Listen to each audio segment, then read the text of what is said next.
देहरादून प्रशिक्षण के दूसरे दिन आज हम समझेंगे 56 भोग वाटिका।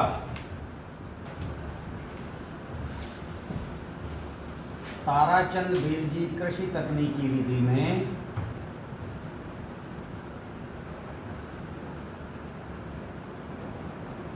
ताराचंद भील जी कृषि तकनीकी का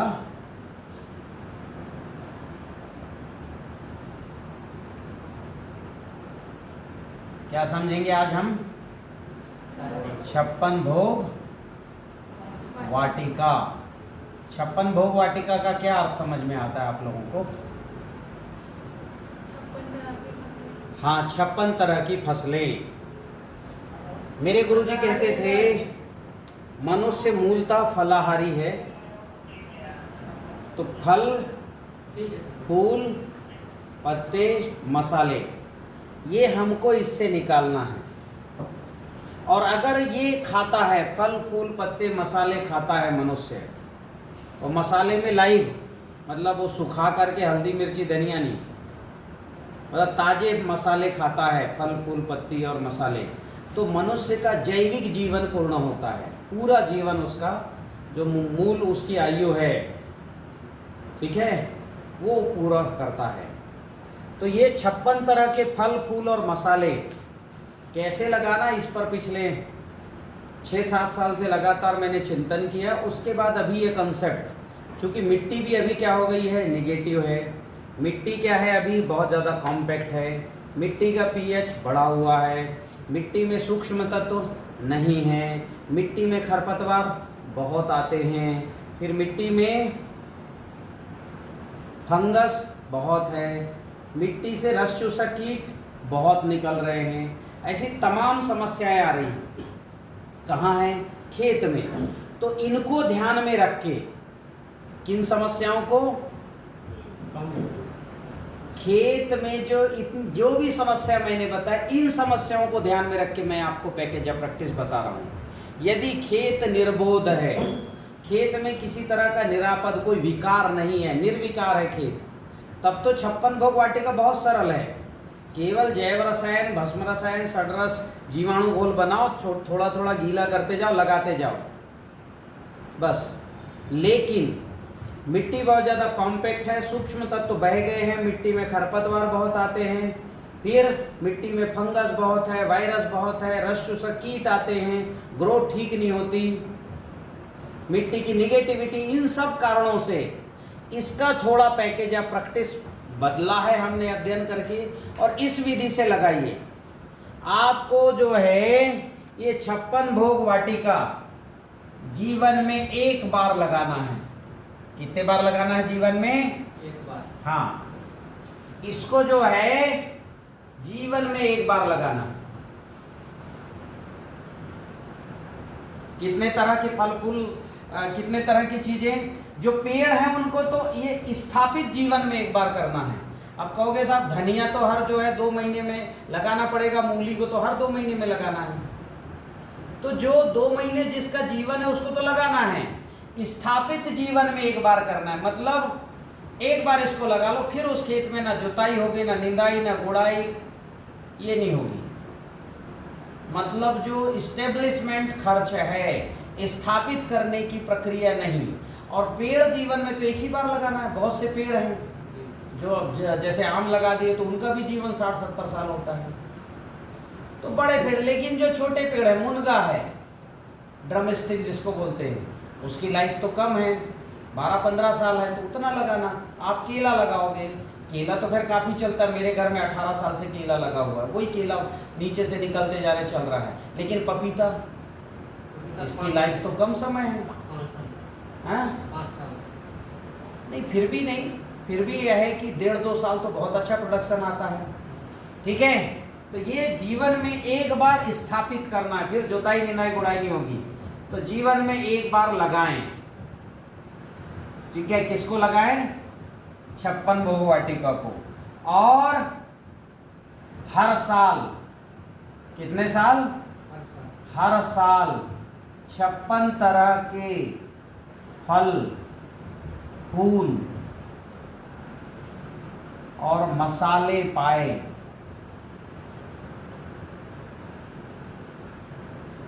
ठीक है। और तीसरा कंसेप्ट ये है कि एक परिवार का पूरा जैविक जीवन जब अच्छे अच्छे फल खाएगा, पके फल खाएगा, तो उसको जरूरत ही नहीं पड़ेगी अन्न कुछ खाने की। और खा रहा है अन्न तो उसको उपवास भी करना पड़ेगा। तो फल फूल अगर खा के जी रहा है तो उसकी तो बहुत अच्छा हो जाएगा ना, उम्र ही रुक जाएगी। ठीक है। तो उस जैविक जीवन की कल्पना जो मैं बात करता हूँ, जैविक जीवन यानी यम नियम आहार विहार प्रत्याहार ध्यान धारणा और समाधि, ये 8 प्रक्रिया का जीवन जैविक जीवन है। जैविक भोजन, जैविक गणित, जैविक ऊर्जा, जैविक कर्म, ये 4 भाग हैं जैविक जीवन की। तो ये जो 56 भोग वाटिका लगाएगा उसका जैविक जीवन अपने आप पूर्ण होगा, उसको कहीं भटकने की जरूरत नहीं। आर्थिक मंदी हो गई, उतार चढ़ाव, उससे कोई लेना देना नहीं उसको, वो तो अपने वाटिका में खुश है। तो जैविक जीवन जिए और हर साल, और क्या है, हर साल कम से कम कैश में 12 लाख, कितने लाख, 12 लाख नगदी कमाएं। सुनने में बड़ा प्यारा कंसेप्ट है ना, है कि नहीं। उसको कहीं काम करने नहीं जाना है, अपने ही 56 भोग वाटिका में रहना है, खूब खाना पीना है मजे से। और नगदी कितना मिलेगा हर साल उसको, क्योंकि कितना ही खाए, जो निकलेगा उसको तो बेचना पड़ेगा ना। तो उसको सामान्य रेट में अगर बेचता है तो भी 12 लाख वो कमाएगा। ये मूल अवधारणा है। इस अवधारणा पर मैं आपको आज दिन का प्रशिक्षण पूरा कर रहा हूं। आपकी जो खेत मैंने देखी, कितने तत्वों की कमी थी खेत में, भूमि तत्व, वायु तत्व और अग्नि तत्व की कमी। कुछ कुछ जगह में गगन तत्व की कमी रहती है। तो ये पंच महाभूत की ये जांच आप, एक तो ऊर्जा की जांच खुद कर लो, पंच महाभूत की जांच भी आप पेंडुलम डाउजिंग सीख जाते तो कर सकते हैं। नहीं तो जिनको डाउजिंग आती वो बता देंगे, नहीं तो मेरे आप भेज देंगे हमारे पास। तो मेरा अपना भी लैब है मेरे गांव में, तो हम लैब में जांच कर लेते हैं क्या क्या सूक्ष्म तत्व की कमी है, और पेंडुलम से तो हम जांच कर ही लेते हैं। ठीक है। तो इस तरह से आपको जो है एक बार जांच कर लेना है ऊर्जा की। लिख दूं ये भी, क्या क्या जांच करोगे। पहला जांच किसकी करोगे, ऊर्जा की, निगेटिव है कि पॉजिटिव। दूसरी जांच किसकी होगी, पंच महाभूतों की। तीसरी जांच होगी कि वहां कीट कौन कौन से आते हैं, कीट, उसमें फंगस भी है। ठीक है। चौथी जांच आपको करनी है कि वहां मिट्टी जो है, मिट्टी का पीएच, कार्बन, ईसी और कॉम्पैक्टनेस, घनत्व। अभी पूरे देश भर में मिट्टी बहुत ज़्यादा कड़ी है। जहाँ की मिट्टी बहुत ज़्यादा कड़ी होगी वहाँ प्रोडक्शन कभी अच्छा नहीं आ सकता, और वहाँ कार्बन, वहाँ पर जो है खरपतवार ज़्यादा आएंगे ही आएंगे। ठीक है। और छठा जांच है आपका, 5वां जांच है खरपतवार कौन कौन से होते हैं। उस हिसाब से ये 3-4 चीज़ों को ध्यान में रख के पैकेज ऑफ प्रैक्टिस बनाना है। तो अभी मैंने आपकी खेती देखी है, आपकी खेती की मिट्टी अभी क्या है, निगेटिव है। और क्या है, पंच महाभूतों में क्या क्या कमी है, भूमि की और वायु और क्या है, अग्नि तत्व कम है। ठीक है। फंगस, वायरस, फंगस भी है, कीट भी आते हैं। और मिट्टी का पीएच बढ़ा हुआ है। ठीक है। कार्बन ठीक है, घनत्व भी ज़्यादा है, मतलब घनत्व और पीएच, ये खरपतवार भी उगते हैं। ठीक है। 4-5 तरह के। तो इतनी सारी समस्याओं को ध्यान में रख के मैं आपका पैकेज ऑफ प्रैक्टिस बना दे रहा हूँ। इस आधार पे इस लगभग देश भर में ये समस्या हर जगह है, भूमि तत्व की कमी है ही, मिट्टी। अभी मैं हरियाणा गया था, बचेर गांव में, सिरसा के, तो वहाँ जितने किसान आए थे सबकी मिट्टी निगेटिव थी, क्योंकि घोड़े का गोबर डाले हैं, बेसन वाला घोल, गोबर गोमूत्र गुड़ बेसन का घोल पूरे देश भर में डलता है, तो आपके खेत में भी डला होगा, उसकी निगेटिविटी। तो निगेटिविटी मिट्टी में है ही, क्योंकि किसी ने बेसन वाला घोल नहीं डाला तो घोड़े का गोबर डाला, कच्चा गोबर, वो निगेटिव रहता है। तो है ही निगेटिविटी। और सूक्ष्म तत्वों की कमी पूरे देश भर में, क्यों? बार बार जुताई किए तो तत्व बहे गए, जो हल्के तत्व थे, और जो भारी तत्व थे वो कहाँ चले गए? कहाँ गए? नीचे लीच हो गए, 6 इंच के नीचे बैठ गए। 6 इंच की मिट्टी जहाँ पर जड़ है वहाँ है ही नहीं है तत्व, तो ये कर्वी है। और वायु तत्व की कमी, इसलिए हर साल खेत को आग लगाते, कार्बन नीचे जाता नहीं। जब नीचे कार्बन नहीं जाता है तो वायु तत्व की कमी भी आएगी। वायु तत्व की और भी कमी है, आप जैसे एक ढेला पानी में डालें तो बुलबुले निकलने चाहिए।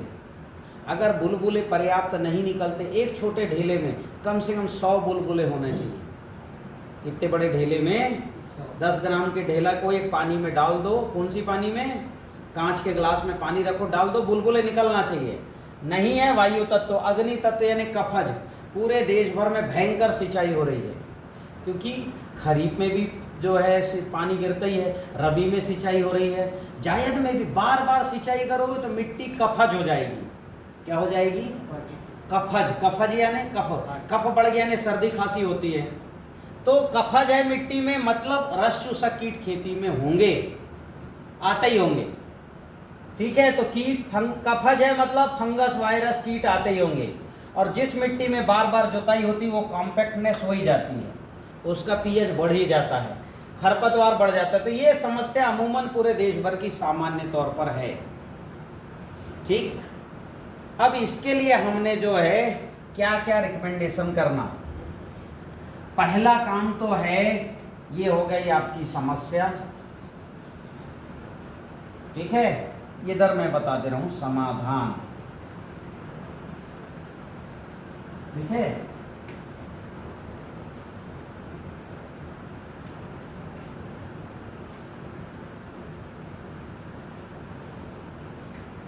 ये हो गई आपकी समस्या, इधर हो गई, और इधर क्या हो गया? समाधान।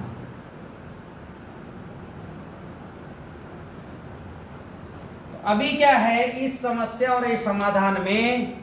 तो समाधान जो है समस्या निगेटिविटी, क्या डालना है आपको? क्या डालना है इसके लिए?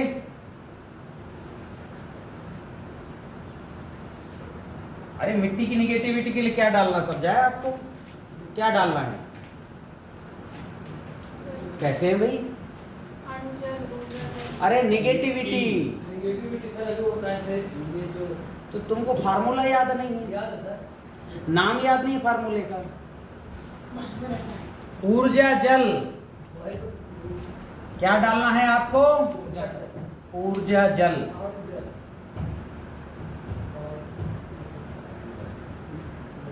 ऊर्जा जल कितने, कैसे डालोगे ऊर्जा जल? कैसे बनता है ऊर्जा जल ये भी बताओ। 7 दिन तक अग्निहोत्र करना, पहले फिटकरी में आ जाते हो। 7 दिन तक अग्निहोत्र करना है, सुबह शाम उसका भस्म इकट्ठा करना है, उसको कपड़े में रखना है, 100 ग्राम फिटकरी का टुकड़ा रखना है, इस पोटली बना के पानी में डुबा देना। कितने दिन? 2 दिन। अब वो डुबा पानी में पोटली निकाल के दूसरे पानी में डुबा दो, ये पानी क्या हो? ऊर्जा जल हो गया। समस्या बहुत बड़ी थी, समाधान ऊर्जा जल है। अब इस ऊर्जा जल को बहते हुए पानी में दो, या हर जो है अमावस्या पूर्णिमा में दो, या खाड़ा खेत है तो स्प्रे कर दो। जुताई के पहले एक बार, फिर जुताई के बाद दूसरी बार, फिर बुआई के पहले एक बार। Concept clear?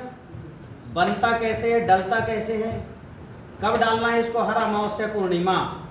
क्या डालोगे? मतलब अग्निहोत्र भस्म और फिटकरी का पोटली वाला पानी।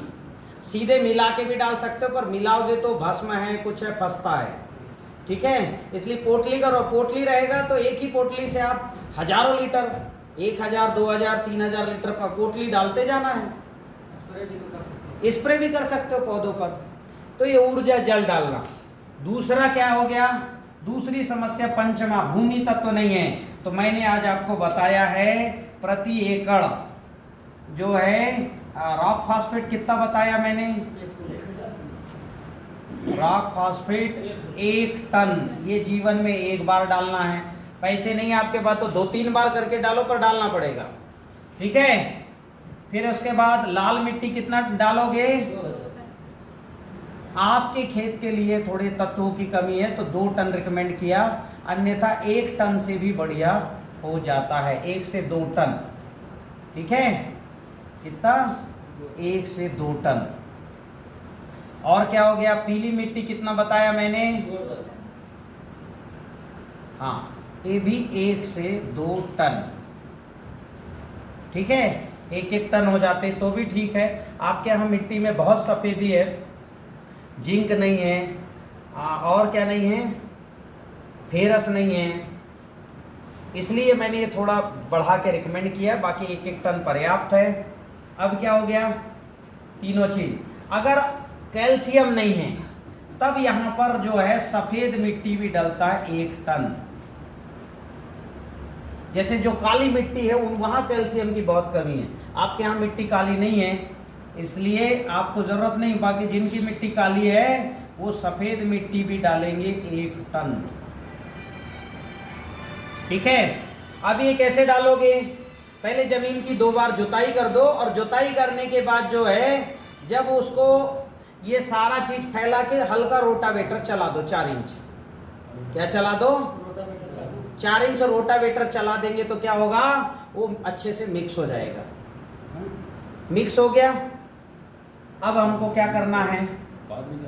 अब निकालना है अपने को कीट, फंगस और मिट्टी का पीएच, कार्बन घनत्व, खरपतवार, इन सबको ध्यान में रख के एक पैकेज ऑफ प्रैक्टिस मैंने आपको बताई है। क्या है पैकेज ऑफ प्रैक्टिस? आपको क्या करना है कि 2.5 फीट में आपके पास पावर टिलर है तो जगह कम कर सकते हो, और पावर टिलर नहीं है, ट्रैक्टर है, तो क्या करोगे? जितना आपके पास बीच में मतलब कुछ हम चला सके तो इतने अंतर से लगभग 3-3 फुट में आपको क्या करना है? धार निकालना है। कितने कितने फुट में? हाँ,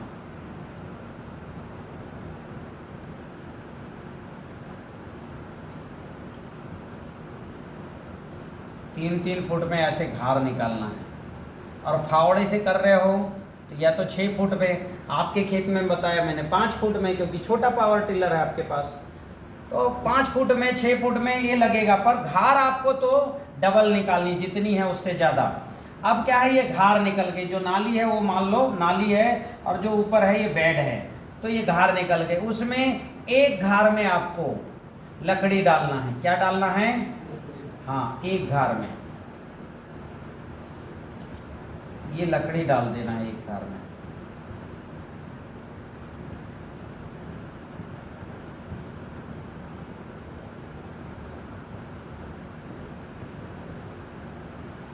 ठीक है, लकड़ी डालने के बाद क्या है? ऐसा आपको पावर टिलर चलाना है या कुछ भी ऐसा यंत्र, इधर का जो घार, ये जो लकड़ी अपन ने डाल दिया, ये क्या हो गया? नाली। ठीक है, जिसमें लकड़ी है। अब इसमें क्या करना? इसलिए ये लकड़ी ठीक से डिकम्पोज हो, ठीक है, इसमें कोई फंगस वायरस ना आए, तो इसमें क्या क्या डालना है? पहले तो आपको डालना है सबसे पहले सजीव जल। क्या डालना है? सजीव जल। सजीव जल यानी 200 लीटर पानी में 10 किलो गाय का ताज़ा गोबर, 10 लीटर गौमूत्र, 1 किलो गुड़, ठीक है, 6 लीटर छाछ और 1 किलो बरगद के नीचे की मिट्टी। 6-7 दिन इसका घोल बना के रखना, बन जाएगा।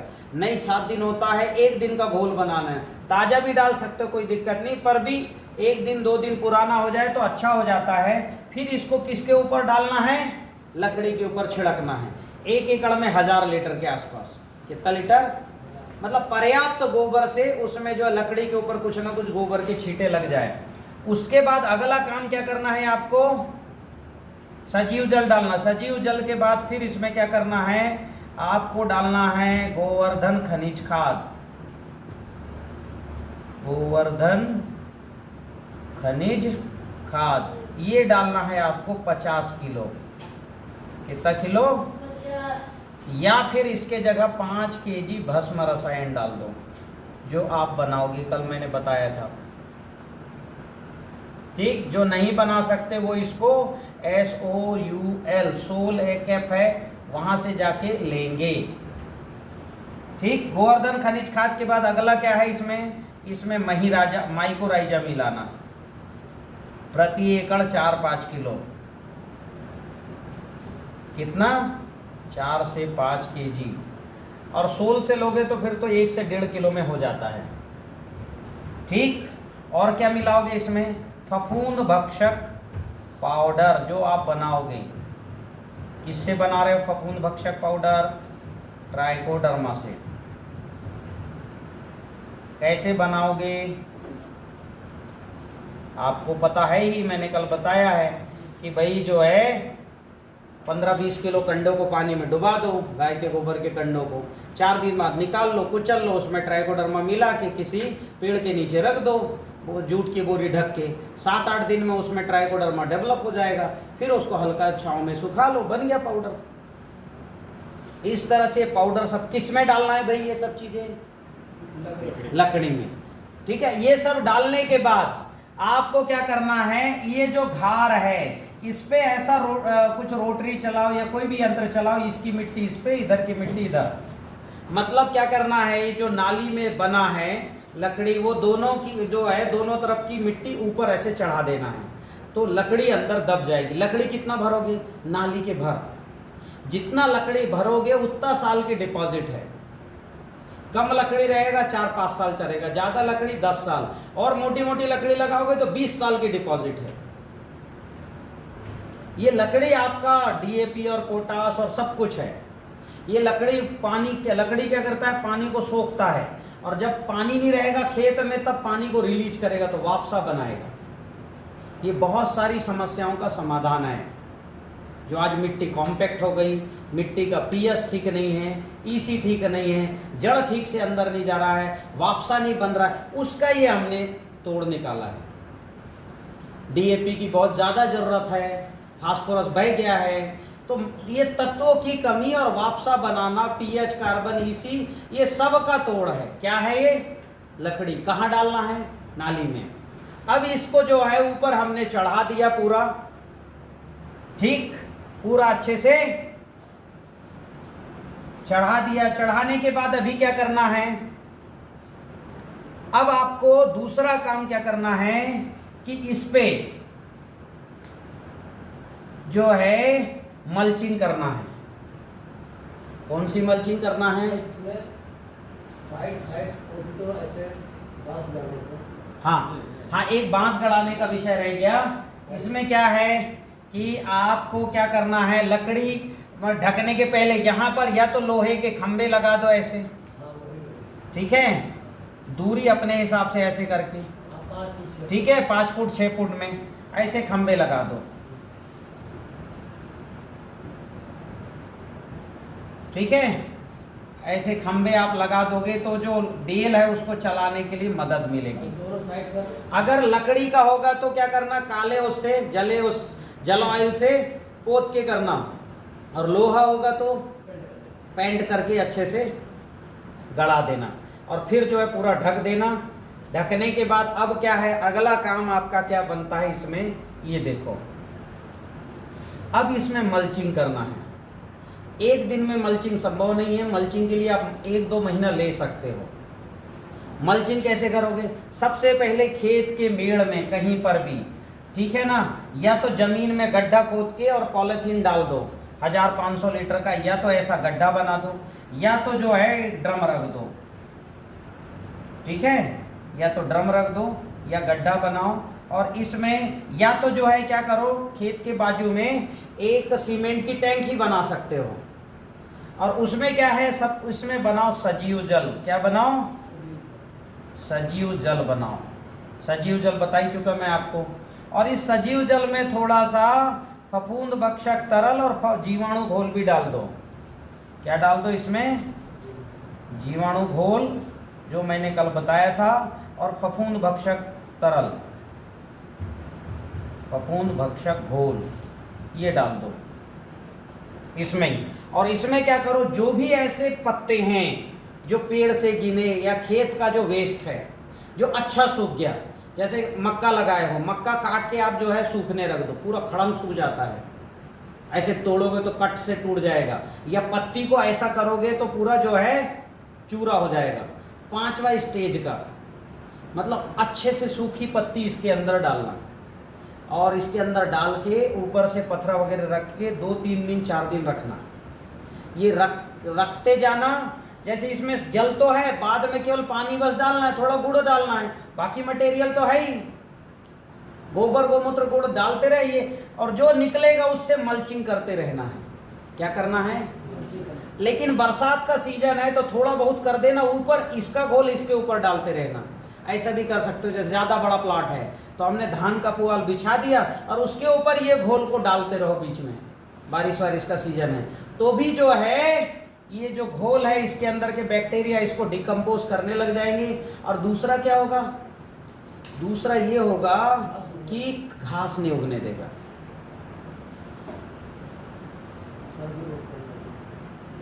कॉन्सेप्ट समझ में आया? एक और चीज है, अगर जल्दी नहीं है आपको तो आप ये पूरे बेड में, ये पूरे बेड, ये तो हो गया एक तरीका मल्चिंग का, ठीक है। अब मैं आपको बता रहा हूं सजीव मल्चिंग। क्या बता रहा हूं? सजीव मल्चिंग। सजीव मल्चिंग कैसे करेंगे समझो। ये आपने बेड बनाया, पूरे बेड के ऊपर घना सन बो दो। क्या बो दो? सन।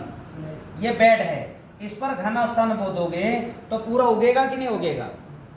उगेगा। इसको उगने दो। 35 दिन बाद इस बेड से इसको जो है सन को सुला दो इसके ऊपर, या तो काट के बिछा दो या ऐसे सुला दो। तो बेड के ऊपर जब सन सो जाएगा, एक तो सन उगेगा तो कचरा उगेगा क्या? खरपतवार उगेगा? नहीं उगेगा। खेत में नहीं उगता। हाँ, नहीं उगता। तो पहली समस्या आपकी हल हुई क्या? खरपतवार नहीं उगेगा। दूसरा, सन को जब बिछा दोगे तो बाद में उगेगा क्या? नहीं उगेगा। तीसरा, सन क्या करता है, अगर ये प्रति एकड़ मान से आपने अगर इसको 35 किलो बोया बेड के ऊपर तो लगभग 130 किलो नत्रजन फिक्स कर देगा। कहाँ फिक्स कर देगा? नीचे जमीन में। तो यूरिया की समस्या आपकी फसल की हो जाएगी खत्म। कॉन्सेप्ट समझ में आया? किसकी समस्या खत्म हो जाएगी? यूरिया की। तीसरा क्या होता है, सन जहां बोगे तो वहां छेद हो जाएगा। कहां छेद हो जाएगा? बेड में, जहां पर। तो उसके बाद जब सन को काट के कर दोगे तो जो छेद हुआ है वो छेद में सन दोबारा उगेगा क्या? वो तो मर जाएगा। या तो बिछा दो या काट दो। अब उसके ऊपर आप पौधे लगा। तो ये होता है सजीव मल्चिंग, और ये होता है आपका सजीव जल में सूखे चीज को डाल के और फिर मल्चिंग। कौन सा सरल है? ये वाला सजीव मल्चिंग सरल है। उससे जमीन नाइट्रोजन भी मिला, उर्वरकता भी बढ़ी। ठीक है, तो आप ये कर लो। ठीक, इससे तो भी और ढांचे से भी मेरे नहीं, ढेंचे में नहीं होगा। ढेंचे खड़ा हो जाता है, और ढेंचा क्या है बाद में वो जो है नहीं, उसको भी छोटे में अगर उसे मल्च कर दे। हाँ, नहीं, ढेंचा क्या होता है, उसको काटना पड़ेगा, उसकी काटना खूंटी पड़ेगा। रहती है। हाँ। सन को तो केवल सुला वो दो, मोटी होती है। और सन नाइट्रोजन अच्छा खासा फिक्स कर देता है। बहुत। ठीक है, तो आप ये सन की आप जो है इस तरह की मल्चिंग भी कर सकते हो। ये दोनों मल्चिंग आपको इसलिए बता दिया, जब जो है सन नहीं बो सकते हो तब क्या करना, सजीव जल में बायोमास डुबा के और बिछाना। और जब ये कर सकते हो तब इसकी जरूरत। कुल मिला के खरपतवार बहुत है आपके खेत में, उसको रोकना जरूरी है। नहीं रोकोगे फसल होने देगा क्या? तो ये दो तरह से हमने किया। ठीक, अब ये काम करने से क्या हो गया, आपके खेत में खरपतवार की समस्या और मिट्टी का पीएच, कार्बन घनत्व, ये समस्या आपके हल हुए। ठीक है ना, ये समस्या हल हुआ और ये समस्या हल। अभी फंगस और कीट की समस्या रह ही गई है। तो कल मैंने आप सबको फफूंद भक्षक घोल बनाना सिखाया था कि नहीं सिखाया था? फफूंद भक्षक घोल और फफूंद भक्षक पाउडर सिखाया था कि नहीं? हाँ या नहीं बोलो भाई। आपको मैंने बताया था ना, सोल से फफूंद भक्षक तरल ले आना, आधा लीटर उसको 200 लीटर पानी में डालना, 2 किलो गुड़ डाल देना, 6-7 दिन रखना, बन गया फफूंद भक्षक तरल। क्या क्या है फफूंद भक्षक तरल में? ट्राइकोडर्मा, सूडोमोनास और बेसिलस सबटिलस है। इसका घोल डालोगे तो मिट्टी में जो भी फंगस पड़ा है वो क्या हो जाएगा, खत्म हो जाएगा। इसको कब कब डालना है? हर महीने डालना है 200 लीटर। इतने इस बेड पर एक ही साल डालना है, 10 से 12 बार डाल दो, खत्म, समस्या ही खत्म फंगस की। फिर दूसरा मैंने बताया था कीट भक्षक घोल। क्या क्या कैसे बताया था कीट भक्षक घोल बनाने को? कि आपको सोल पे जाना है, www. जो है ESOULLYF.com पर जाना है और क्या बुलाना है? कीट भक्षक मतलब भक्षक M+, क्या बुलाओगे?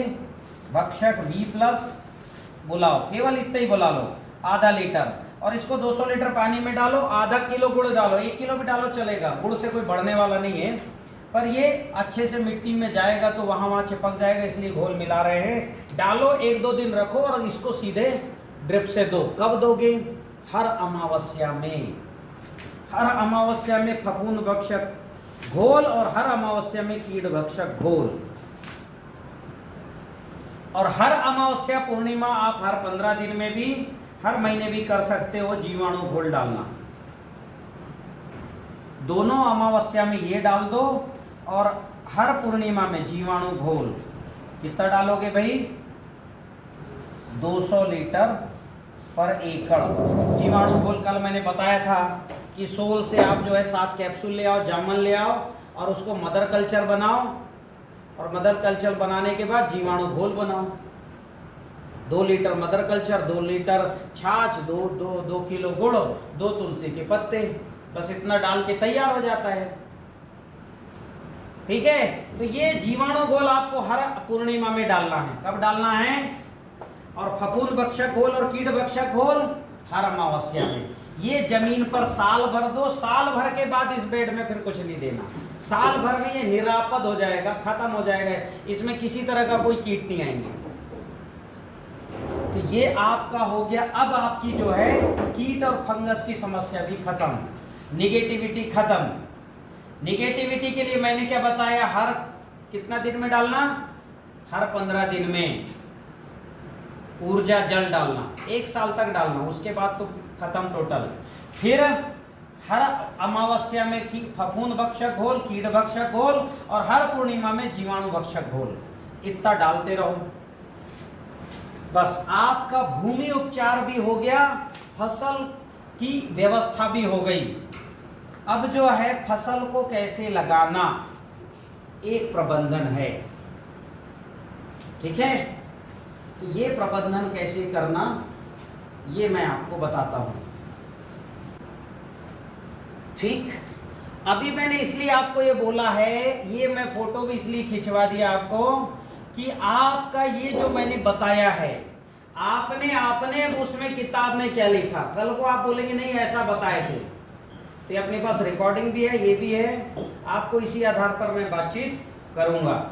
अब मैं आपको बता रहा हूं फसल कैसे लगाना। ठीक है, ये सजीव मल्चिंग और जो है असजीव मल्चिंग दोनों समझ गए ना अच्छे से?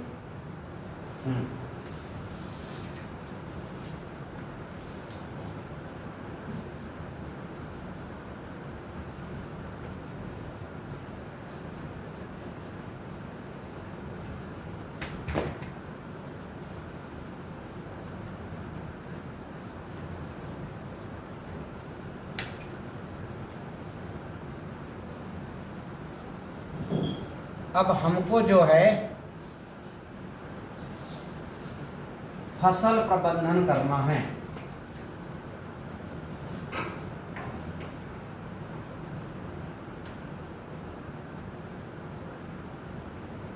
सबसे पहले तो 1 एकड़ के चारों तरफ, कितने एकड़ के?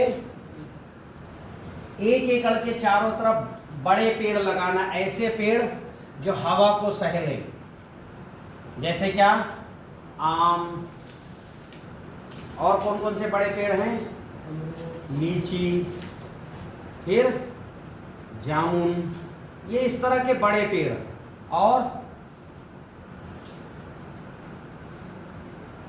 और क्या हो गया?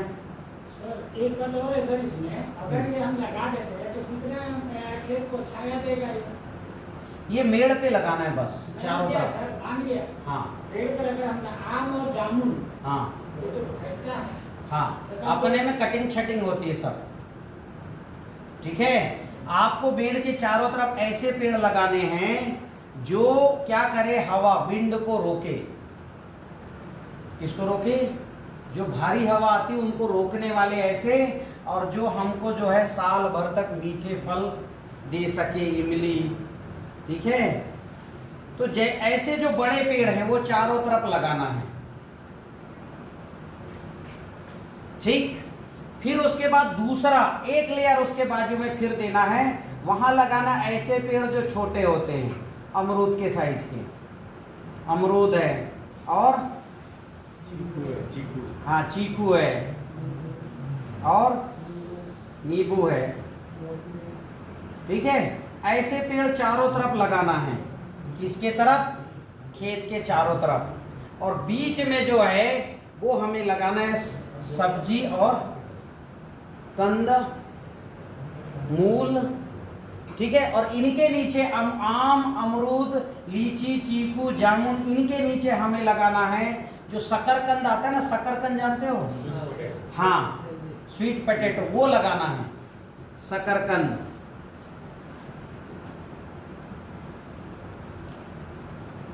ठीक। ऐसे जो हैं ये भी क्या करते हैं, इसके नीचे खरपतवार नहीं होने देते। आपने देखा होगा जहां शकरकंद होता है वहां पर कोई कचरा नहीं होता, देखा है कहीं? हाँ सर। तो हमने इन पेड़ों के नीचे कोई कचरा नहीं होने दिया और शकरकंद बढ़िया हो जाता है।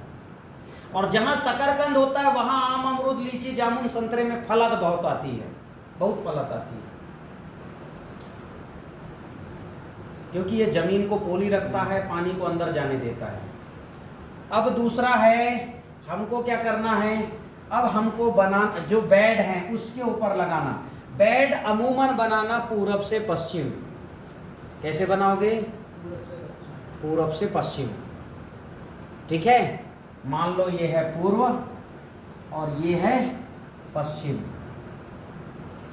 सर अगर जमीन का ढाल अगर ढाल विपरीत है तो फिर तो थोड़ा तिरछा करना, मतलब इतना तिरछा करना कि पानी सीधे ना बहे, ऐसा, ठीक है। ये मैं बताने ही वाला था कि अगेंस्ट स्लोप, मतलब अगर पूरा पश्चिम स्लोप होगा तो फिर ऐसे नहीं बना सकते आप, ठीक है। फिर थोड़ा तिरछा करना। और अभी क्या करना, मैं पूरा पश्चिम ऊपर नीचे लिख देता हूं ताकि मेरे को ड्राइंग अच्छा बनाते बने, ठीक है। ये पूर्व है, नीचे पश्चिम है। वैसे सबसे अच्छा तो होता है वायव्य से आग्नेय। वायव्य से आग्नेय मतलब अग्निकोण और वायु कोण, ठीक है। नहीं समझ में आ रहा, पूरा पश्चिम कर लेना। हमने क्या किया था, बेड बनाया था। तो अभी मान लो इसके अंदर ये 3.5 फुट का बेड है और ये 1.5 फुट की नाली है, ऐसे ही बनेगा ना अपना, हैं? ऐसे ही बनेगा ना। ये नाली है, ये बेड है,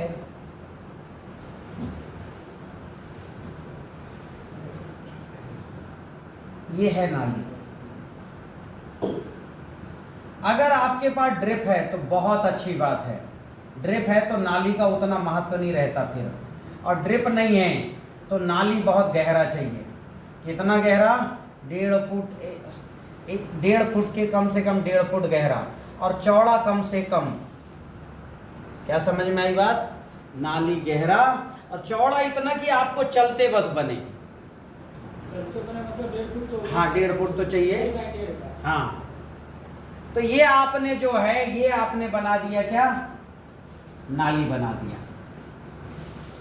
अब ये नाली कहाँ बनेंगे भाई? ये पेड़ों के नीचे चारों तरफ।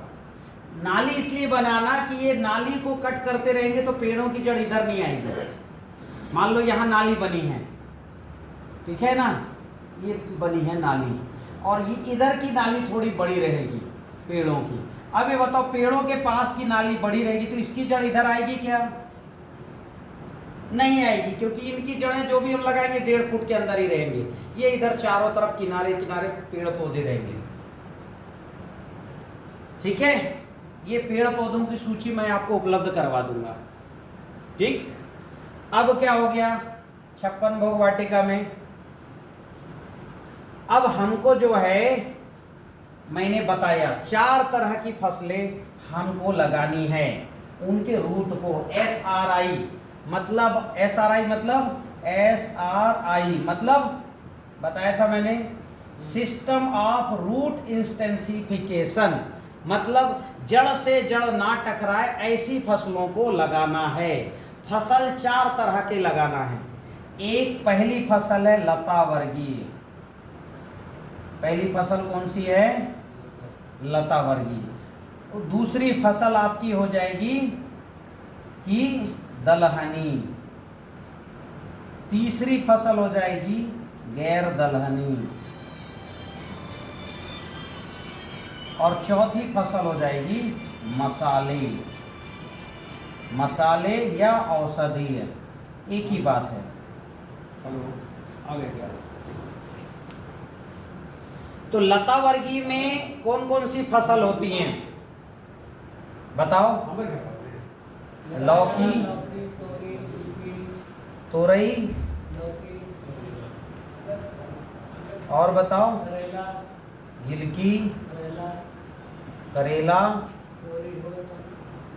तोरी हो गई, और सेम, और कद्दू, और दलहनी में कौन कौन सी हो गई? अरहर और मूंग,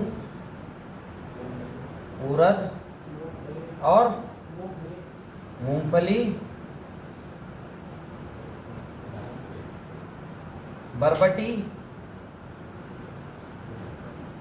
बरबटी को क्या बोलते हो आप? हाँ, लोबिया बोलते हो। गैर दलहनी में क्या क्या है? आपको लगाना है मक्का, ज्वार, बाजरा, और इस दलहनी में एक और फसल है बहुत अच्छी, ग्वारफली। आप बता नहीं पाए, ग्वारफली। ग्वारफली किसको बोलते हैं? वो सब है मेरे पास है। हाँ, ज्वार, बाजरा, मक्का, ठीक है। और मसालों में कौन कौन सी है? सबसे धनिया जो रोज खाया जाता है, और अजवाइन। लहसुन प्याज का मेरे खेती में कोई रोल नहीं है, ना मैं लगाने की सलाह देता ना खाने की सलाह देता, क्योंकि दोनों का DNA ही निगेटिव है। जैविक जीवन शैली में किसी निगेटिविटी का कोई काम नहीं है। केवल लहसुन और प्याज को जीवन में केवल 1 या 2 वर्ष खाने की आज्ञा देता हूं मैं, ठीक है। हाँ, फिर धनिया, ये है पालक, ये सारी चीजें जो फिर और क्या है आपका? कंद वाली फसलें भी इसी श्रेणी में आएगी, हैं? वो कंद वाली कौन सी है? हाँ, आलू। आलू का भी मेरी टेक्निक में बहुत स्थान नहीं है, हालांकि आलू लगाने की बड़ी सरल विधि बता देता हूँ आपको। लगाना हो तो आप लगा लेना, बाकी ना आलू मैं खाने की सलाह देता ना लगाने की देता। और क्या हो गया? हाँ, शकरकंद हो गया, और बीटरूट हो गया, सलजम हो गया, और मूली हो गया, गाजर हो गया, ये ठीक है, ये सब। अब हमको कैसे लगाना है? सबसे पहले चूंकि यहाँ बीच बीच में क्या है? लकड़ियां हैं, तो यहाँ हमको ऐसी क्राप लगाना जिसकी जड़ ऐसे फैल के जाती है। क्राउन रूट, जिनको क्राउन, जैसे मक्के की जड़ देखा है आपने, अरहर की जड़ देखी है, फिर मक्के की और ज्वार बाजरा की जो जड़ होती है, इनको बीच में लगाना। इसके 2 कारण हैं। एक तो इसकी जड़ बढ़िया लकड़ी भेद के अंदर जाएगी, लकड़ी में भी पकड़ बनाएगी और खुद भी मजबूती से खड़ी रहेगी। तो आपको क्या क्या लगाना है यहाँ पर? मान लो हो गया मक्का, तो एक तो क्या है ये हाई प्रोडक्शन के लिए, दूसरा मक्का लगेगा तो जो हम लता वर्गीय लगाएंगे उनको चढ़ने के लिए होगा। क्या होगा? मक्का ज्वार बाजरा उनको चढ़ने को मिलेगा कि नहीं मिलेगा? ठीक है। हाँ, तीसरा जो है, अब ये कोई भी ऐसी गैर दलहनी मक्का ज्वार बाजरा बीच में लगाना। दूरी क्या है खुद तय कर लेना, फसल कौन सी लगा रहे हो। ठीक है, कौन कौन सी फसल लगा रहे हो उस हिसाब से दूरी भी होती, कभी कभी दूर करना पड़ता है, कभी कभी पास करना पड़ता है। और मक्का C4, सुनो जरा मेरी बात, मक्का C4 क्लास की फसल है। कौन सी फसल है? पूरे साल भर लगता है, दिसंबर जनवरी छोड़ के। दूसरा, मक्का क्या करता है, मक्का छांव भी देता है। मान लो भरी गर्मी में आप मक्का लगा दिए ना, तो नीचे आराम से जो है बरबटी और धनिया मेथी तक हो जाती है। लेकिन गर्मी में मक्का को सघन लगाना पास पास, और बरसात में क्या लगाना, दूर दूर लगाना। तो ये आपके विवेक पर निर्णय है कि कैसे लगाना। मैं आपको क्राफ बता देता हूं। ठीक, एक मक्का। दूसरा क्या हो गया, किसी लाइन में मक्का लगा दे, किसी में ज्वार बाजरा लगा दिए, 10 लाइन में 10 लाइन में मक्का, 10 लाइन में ज्वार या बाजरा। गर्मी में जो है बाजरा लगा दिए, बरसात में ज्वार लगा दो।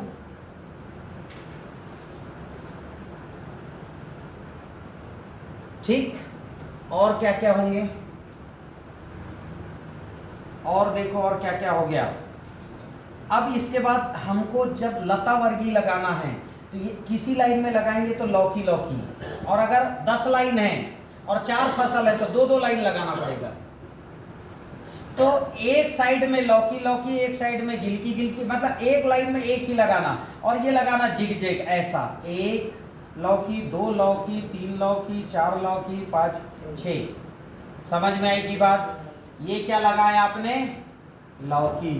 लेकिन इस बेले में इसमें लौकी नहीं लगाना, इसमें करेला लगा देना। इसमें गिलकी लगा दो, इसमें करेला लगा दो, इसमें सेम लगा दो, उधर कद्दू लगा दो। 1 एकड़ खेत है तो 4-4 लाइन लगा दो, 4 लाइन लौकी की, 4 लाइन गिलकी की, 4 लाइन। ताकि आप ऐसा करोगे तो क्या होगा, जब गिलकी तोड़ने जाओ तो 4 बार घूमो, तोड़ के ले आओ। एक यहाँ लगाओगे, एक उधर लगाओगे तो बनेगा तोड़ते क्या? तो इसलिए अगर ज्यादा आपके पास घार हैं तो उसको डिवाइड कर लो, कितना हमको करना है।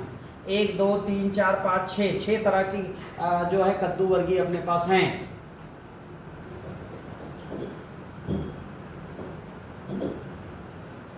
ठीक, क्लियर हो गया?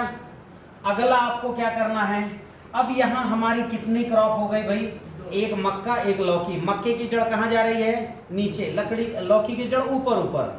दोनों की जड़ से कोई है क्या संबंध, नहीं है।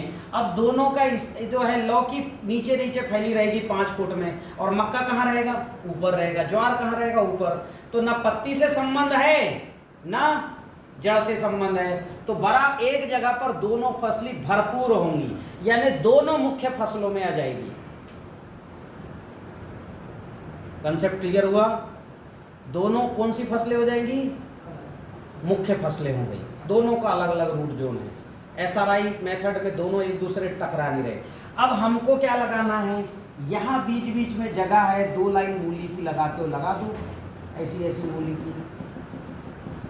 किसी में अगर आपको क्या लगाना है, पालक लगाना है तो पालक लगा दो पूरे भर में। किसी में आपको जो है क्या लगाना है, सलजम गाजर लगाना है तो गाजर लगा दो, गाजर ही गाजर लगाते जाओ, इसमें गाजर गाजर गाजर गाजर। फिर किसी में आपको जो है अजवाइन लगाना या मेथी लगाना, इसमें मेथी भी एक मुख्य फसल है तो मेथी मेथी लगा दो। इसमें अब तीसरी क्रॉप रह गई है, हर जो है क्रॉप में दलहनी कर सकते हो आप। बरबटी या मूंग या उड़द, आप जो है उड़द और मूंग और बरबटी तीनों भी C4 क्लास की फसल है। कौन सी क्लास की फसल है, C4। तो ये तीनों को आप जो है पूरे बेड में, हर बेड में दलहनी, मान लो इसमें लौकी मक्का और क्या लग गया है यहाँ पर मूली, पर दलहनी भी लगा दो। क्या लगा दो? अब इसमें सब्जी वर्गीय कुछ और फसलें हैं। जैसे कौन कौन सी फसलें हैं, सब्जी वर्गीय फसलें हैं आपका भटा।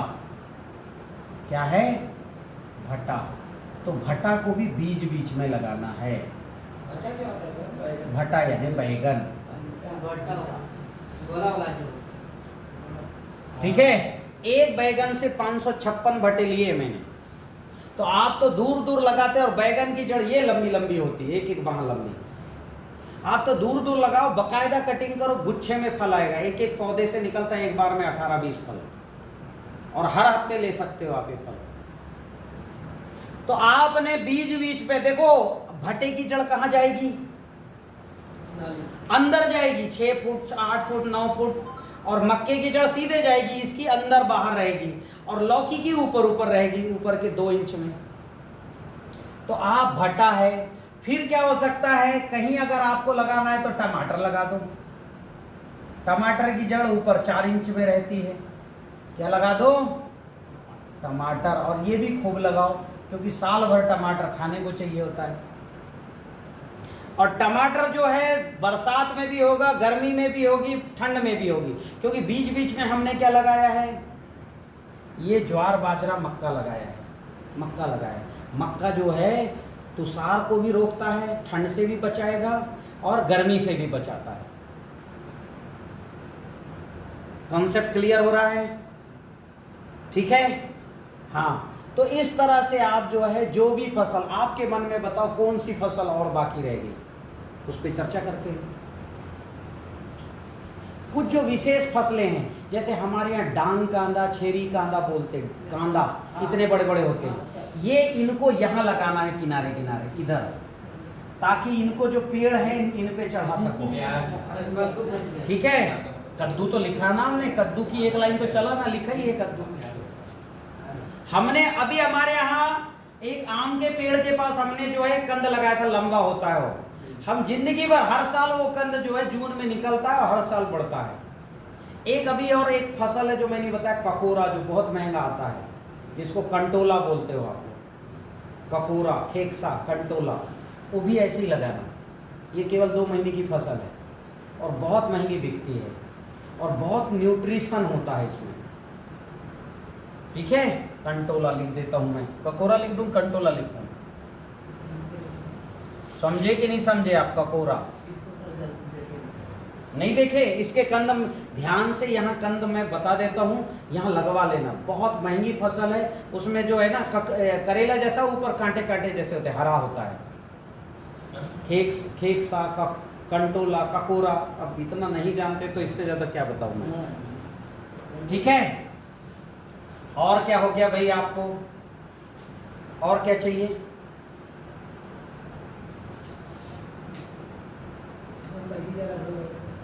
हाँ, अब आपको क्या करना है, इसमें एक आलू एक रह गया, ये सभी। हाँ यही है। अब और क्या रह गया? आलू। आलू कब लगाते हैं? आलू कब लगाते पता है आपको? कब लगाते आलू? हाँ, बाद। ठीक है।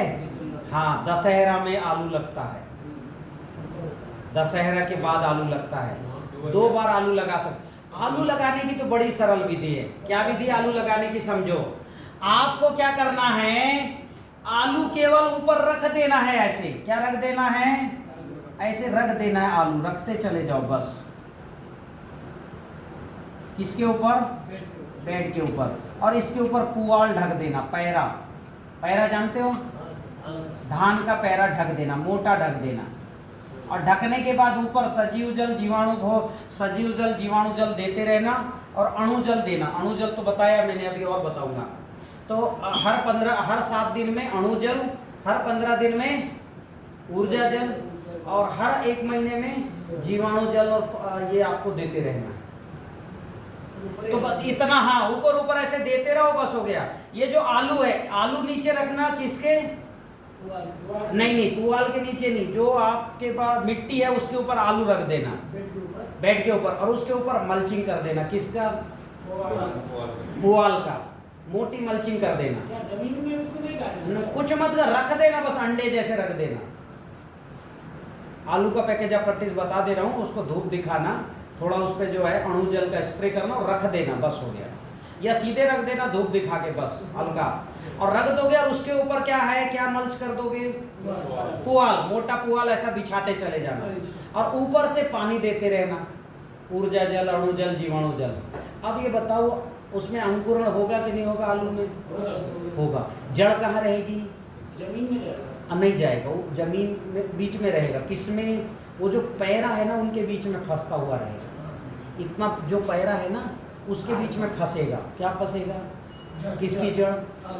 और छोटी रहेगी कि लंबी रहेगी? ये लंबी रहेगी आलू की जड़, ये लंबी। यहाँ एक आलू रखोगे जड़ वहां तक जाएगा, और जड़ वहां तक जाएगा तो आलू आएगा कि नहीं आएगा? उसमें पड़ेगा कि नहीं पड़ेगा? आलू पड़ेगा कि नहीं पड़ेगा? पड़ेगा, लेकिन सर तो आलू मिट्टी के ऊपर रह जाएगा। हाँ तो रहने दो ना, आलू मिट्टी के ऊपर रहने दो। आलू के ऊपर क्या है? मल्चिंग है। किसका? पुआल का। पुआल में क्या डाल रहे हो आप? अणु जल, जीवाणु जल, ऊर्जा जल। अब ये डालोगे तो पुआल सोखेगा कि नहीं इसको? उसकी जड़ जाएगी तो ये पुआल के अंदर से खाएगा कि नहीं आलू की जड़? और जब खाएगा तो आलू कहाँ बैठा लेगा? किसके ऊपर? पुआल में ही। उसके आपके किसके ऊपर? बीज के ऊपर, यानी बेड के ऊपर। आपको क्या करना, 2 महीने बाद बेड ऐसे खोलना है और नीचे आपको अंडे जैसे आलू रखे मिलेंगे। बीनते जाना है बस, खोलते जाओ, बीनते जाओ। और 1 एकड़ में निकलेगा टनों से आलू, 35-40 टन आलू, 20 टन तो निकले। देखो बता, कंसेप्ट समझो, क्योंकि आपने जिंदगी में कभी किया नहीं है, पर मैंने तो किया है ना। कंसेप्ट समझ में आ रहा है कि नहीं आ रहा है? आ रहा है। आपको आलू रख देना है बेड में। किस समय पे? दिसंबर में। यानी दिसंबर नहीं, सीधा सीधा उसमें तिथि है आपको दशहरा के बाद रख देना। और एक साथ मत रखना, 4 बेड में रखना, फिर 4 दिन बाद 4 बेड में, 4 दिन, क्योंकि एक साथ आलू निकलेगा तो बेच पाओगे क्या? और अलग अलग सीजन में रखोगे तो भाई 4 बेड का आलू निकला, फिर 8 दिन बाद 4 बेड का निकला, फिर 8 दिन बाद 4, ये ज्यादा अच्छा है कि एक साथ आलू निकल जाए? ये ज्यादा अच्छा है। भी निकल सकता है तो अच्छा है। तो आपको 4-4 दिन के अंतर से आलू रखना है। और आलू के ऊपर क्या मल्चिंग करना है? पुआल। और पुआल में क्या डालना है उसके ऊपर? झारे से, या तो ड्रिप लगा दो या झारे से दो। क्या करोगे? अणु जल, ऊर्जा जल और जीवाणु जल। बस आपको 4 महीने। आलू की फसल कितने दिन की होती है? 3 महीना, 90 दिन से 110 दिन की आलू होती है। तो 3 से 4 महीने बाद आपको नीचे जमीन के ऊपर परत हटा दे जाओ, अंडे जैसे रखे रहेंगे आलू। और कैसे रखे रहेंगे? दूर दूर नहीं रहेंगे, आलू ही आलू, आलू आलू मिलेगा। हटाते जाओ, बीन बीन के टोकरी में रखते जाओ। Concept clear? शुक्ला जी तुम्हारा, सिंह साहब आपका? मेरा सर बल्कल है, बहुत बड़ा काम नहीं है। बड़ा काम नहीं है ना? लेकिन सर कम से कम पुआल इतना होना चाहिए। हैं? मोटा होना चाहिए। कर देना मोटा ना। मोटा, ठंड में मोटा करोगे तो 2 फायदे हैं।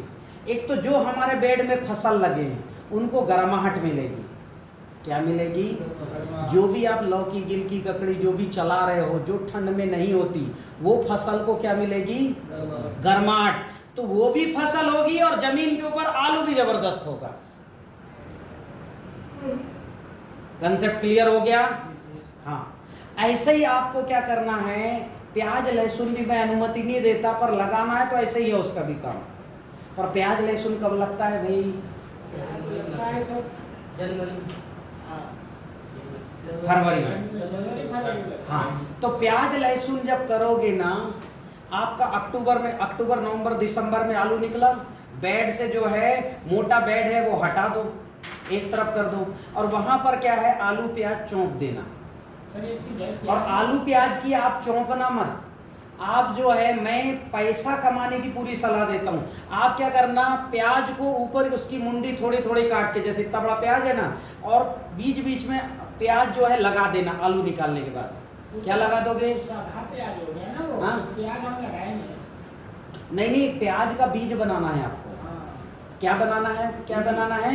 बीज बनाना है। क्योंकि प्याज खाना मेरे कॉन्सेप्ट में नहीं है, तो मैं प्याज की उत्पादन नहीं करा रहा हूं, प्याज का बीज बनवा दे रहा हूं। क्योंकि दुनिया तो खाएगी ना, सब कुछ तो बंद नहीं कर देगा।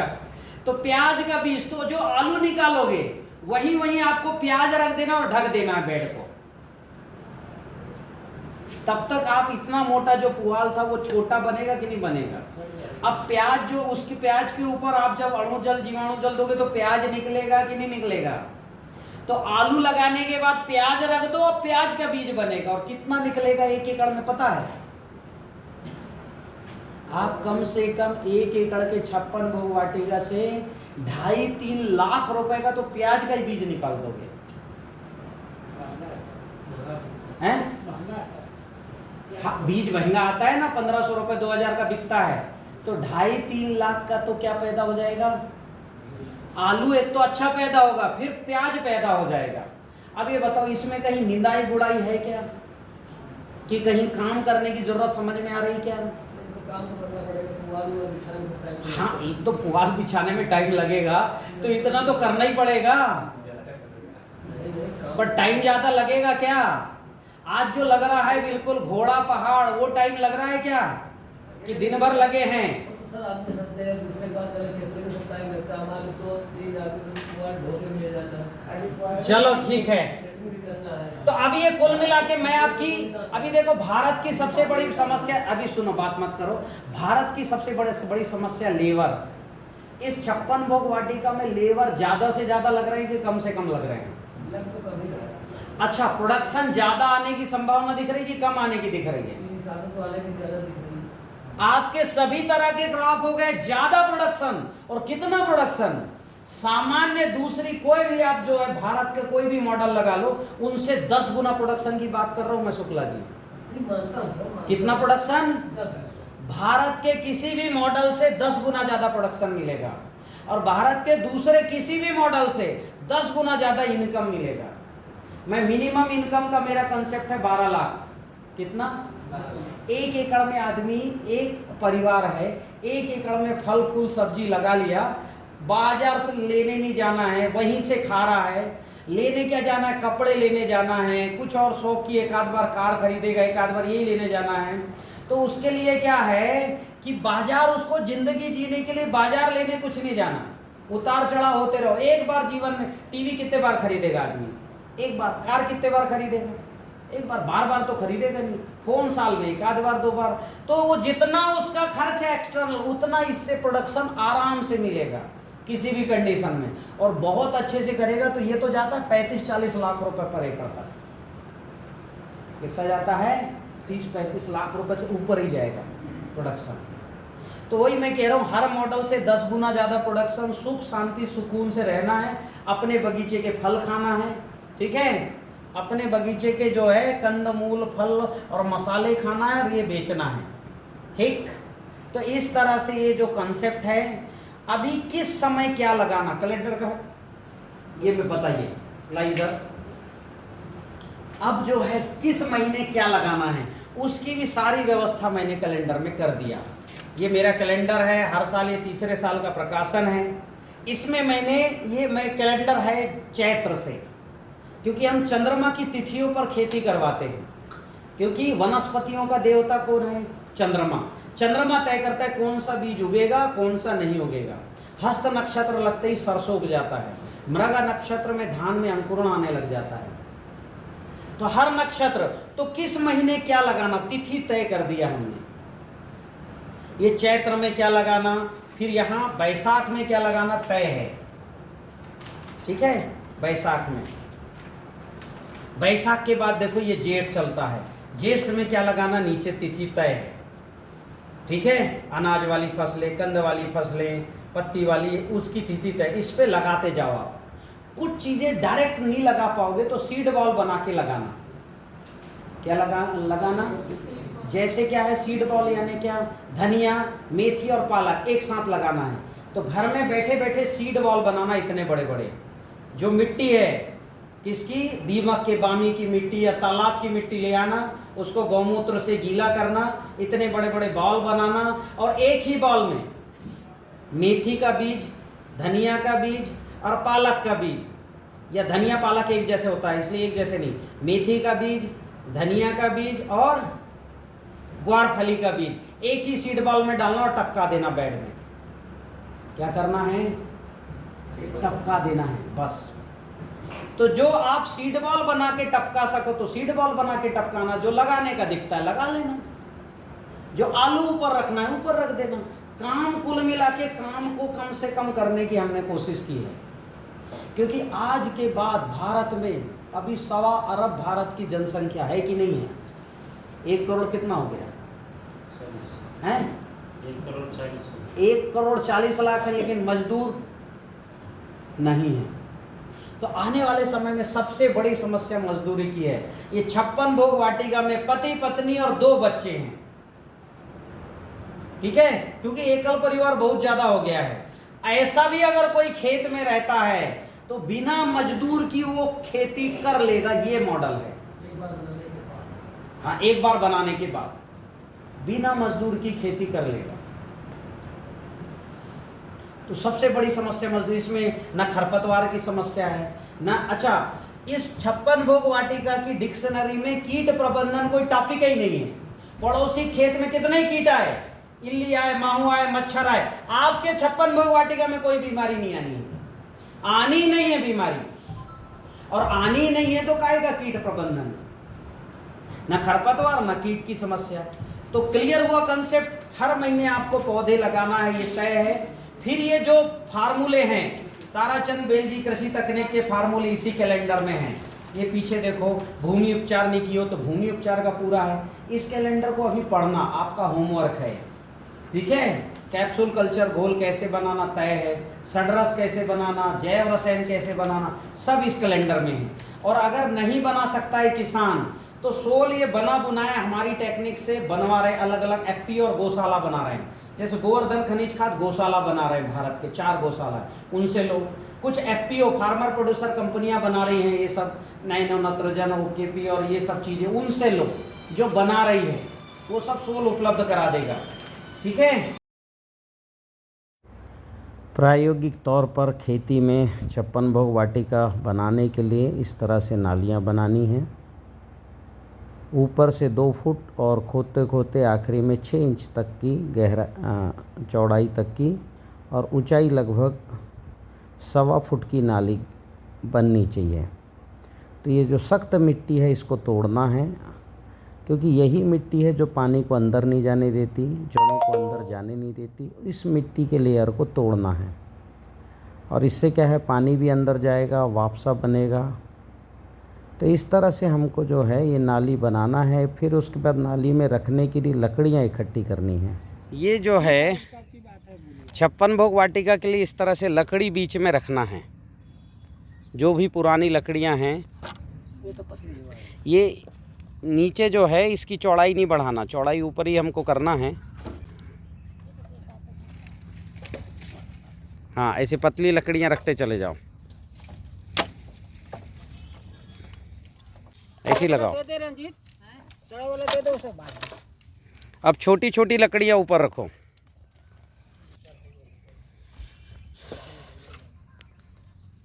ऊपर से 2 फुट और नीचे 1 फुट और सबसे नीचे 6 इंच। तो ऐसे लकड़ी जो है रखते जाना है।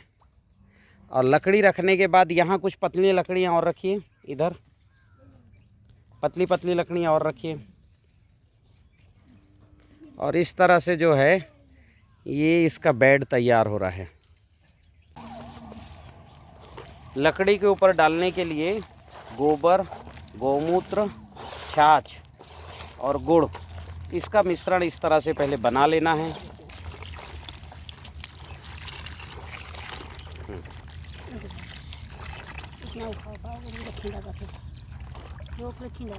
बहुत बढ़िया। तो ये घोल तैयार हो गया।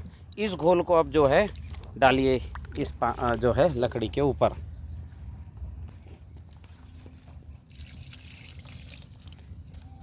डालते जाओ डालते जाओ। इसमें फफूंद भक्षक पाउडर यानी ट्राइकोडर्मा का पाउडर और माइकोराइजा ये भी डालें। बहुत बढ़िया। अब जो है ये जो आपका रॉक फॉस्फेट है इसको उठाओ और इसके ऊपर भुरकाव करो हाथ से। इसके ऊपर भुरकाव करो, नीचे से ऐसा भुरकाव करते जाओ। तीनों भी डालना है सर? तीनों भी डालना है सर? नहीं रहने दो। बहुत बढ़िया, इधर सामने तक डालो। ठीक, अब इसके ऊपर जो है पहले जो टॉप सॉइल है, मतलब ये ऊपर वाली मिट्टी, ये मिट्टी इस पर 2 लोग फावड़ा पकड़ो और इस पर मिट्टी चढ़ाना शुरू करो। चलो ईशान शुरू हो जाए।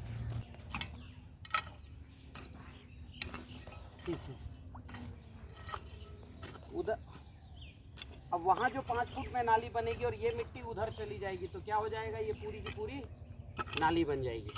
अब ये 3 फुट हो गया, बढ़िया, ठीक है, इतनी बड़ी नाली।